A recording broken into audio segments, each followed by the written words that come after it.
Salut à tous, aujourd'hui sur TechNash on continue dans la série des vidéos de mobilité urbaine avec le test de coupe. L'année dernière j'avais testé Cityscoot et j'avais trouvé que c'était un service innovant et en plus pratique, et depuis un nouveau concurrent est arrivé sur le marché et c'est justement à lui qu'on va s'intéresser. Le test de coupe, c'est tout de suite sur TechNash.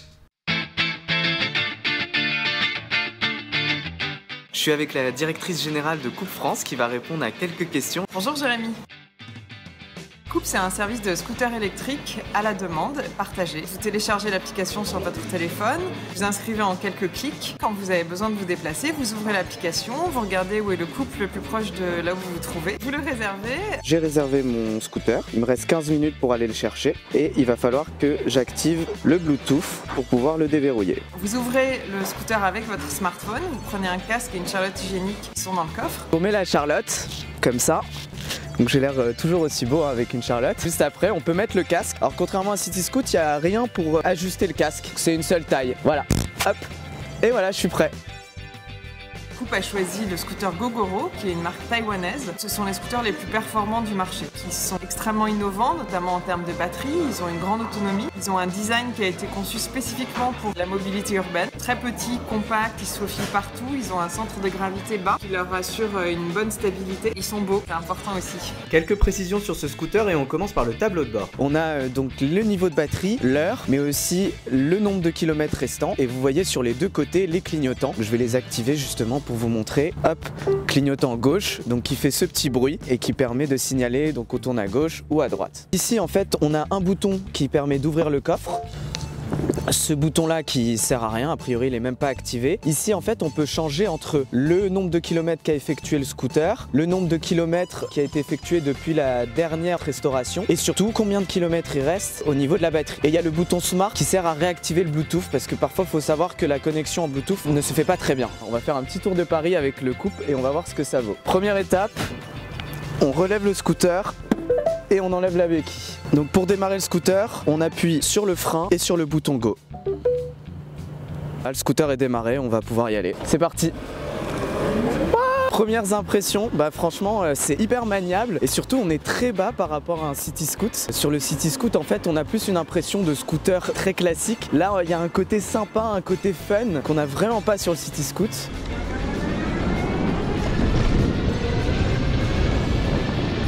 En termes de puissance, on a l'impression de conduire un 125, en tout cas de 0 à 50. Petit inconvénient, on n'a pas de jupe. Donc là c'est l'hiver et on commence à avoir un tout petit peu froid. Donc ça c'est pas cool. Mais bon sinon ça va. Le casque aussi est très sympa. On peut faire un petit coup de klaxon. C'est assez fort. Surtout qu'avec un scooter électrique, on n'entend rien, donc c'est quand même pratique d'avoir un klaxon. C'est génial, on a vraiment des sensations de vitesse, c'est hyper maniable. En plus pour quelqu'un qui est pas très grand comme moi, c'est quand même cool. Et l'accélération encore, c'est extraordinaire.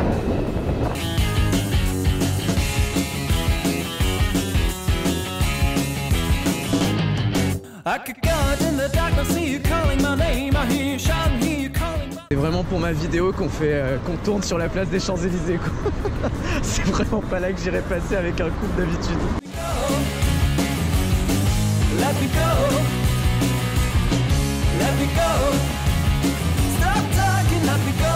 Pour se garer, l'avantage avec ce scooter c'est qu'on a la marche arrière. C'est vraiment un truc de flemmard, mais c'est cool. Voilà, hop. Donc comme pour Cityscoot, il faut se garer sur un emplacement scooter ou sur une place payante pour voiture, puisque c'est gratuit en fait pour tous les véhicules électriques. Ensuite, il faut mettre la béquille comme ça. Donc là, le scooter est arrêté. Pour terminer la location du couple, donc on va sur l'application. Là, on voit le temps qu'on a effectué jusqu'à présent et on a deux options qui vont s'afficher une fois que l'application se sera connectée au scooter. Donc soit on met le scooter en pause, soit on termine sa location. Donc nous, on va terminer sa location.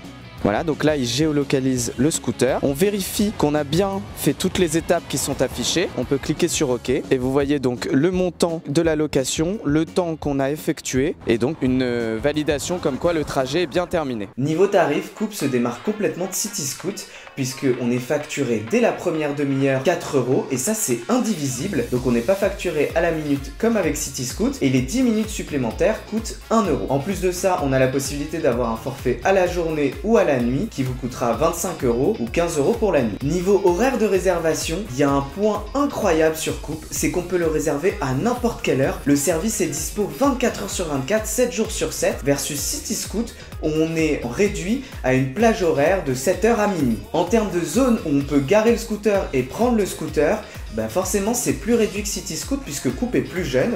Il n'y a que 600 scooters disponibles, donc pour l'instant on est réduit à la ville de Paris, alors que Cityscoot s'est déployé à Issy-les-Moulineaux, à Boulogne-Billancourt, à Neuilly-sur-Seine, à Levallois, mais aussi et bientôt à Nice. Un autre point différent sur Coop, c'est au niveau de l'inscription puisqu'on est obligé d'avoir plus de 21 ans alors que sur Cityscoot il suffit d'être majeur et titulaire d'un BSR si on est né après 87. Dernier point important avant de conclure ce test, c'est que pour utiliser Coop, il faut avoir un téléphone compatible et donc avoir le Bluetooth périphérique et ce n'est pas le cas de pas mal de téléphones Android, donc faites bien attention avant de vous lancer dans l'aventure. Alors Coop ou pas Coop ?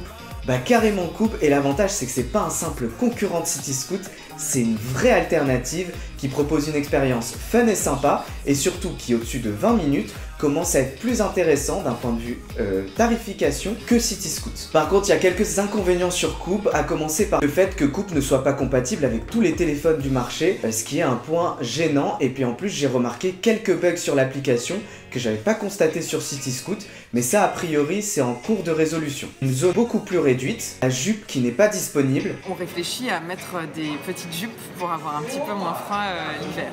C'est une très bonne nouvelle et ça va enlever un des points négatifs de Coop. Dernier point négatif, et ça c'est partagé par les deux services, c'est qu'on ne peut pas monter à deux sur un seul scooter et c'est bien dommage, alors que Coop à Berlin on peut le faire, à croire qu'on conduit comme des fous à Paris, mais ça pour le coup c'est pas une surprise. Le test de Coop c'est terminé, si vous avez aimé ma vidéo n'oubliez pas de mettre un pouce vers le haut qui se trouve juste en bas de la vidéo, sinon vous me le faites savoir en commentaire. La prochaine fois on aura une grosse exclue mais je vous dirai pas laquelle, mais en attendant je vous dis à bientôt sur TechNeige.